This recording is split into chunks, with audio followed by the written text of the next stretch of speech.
Today I'm going to show you how to do the mesh stitch, which is our block 7, and I've just cast it on 10 stitches. You'll be working with 30 stitches, but you can see how it's going to shape up. It makes a very nice lacy fabric.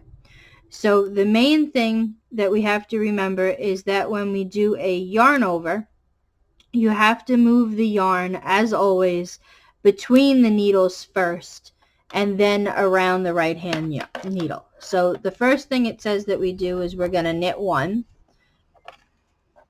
and then it tells us to do a yarn over.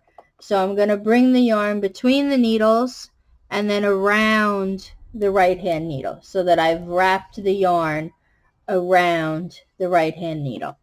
And then I'm going to knit 2 together.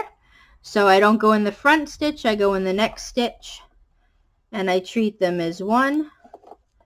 We knit them together. Then I'm going to wrap around again. If you're a continental knitter, you can just kind of grab the yarn over the needle. So again, grab the yarn and go through.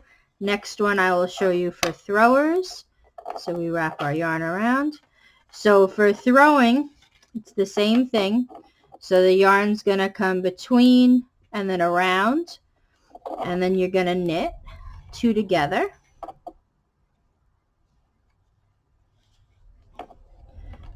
Okay. So however you're doing it, however you hold your yarn, the yarn's always going to go between and then around, and then you knit 2. Now through this pattern, you're always going to have the same number of stitches, and the last one we're going to knit.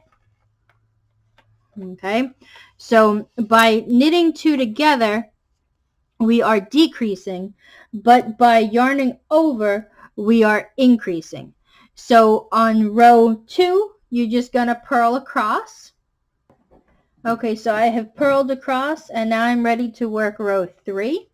So row 3, it's going to be slightly different, and in the fact that we're doing a knit 2 together first before the yarn over. So we're going to knit 1. We're always knitting 1 at the very beginning and then 1 at the very end. Now we're going to knit 2 together first,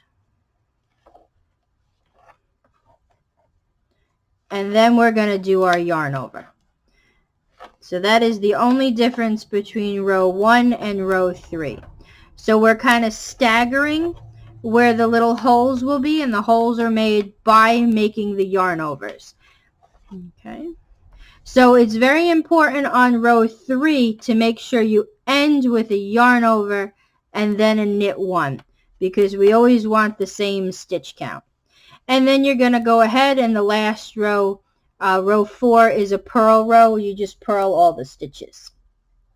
You're going to repeat rows 1 through 4 12 more times so that you'll have 52 rows. And that is how you do the mesh stitch.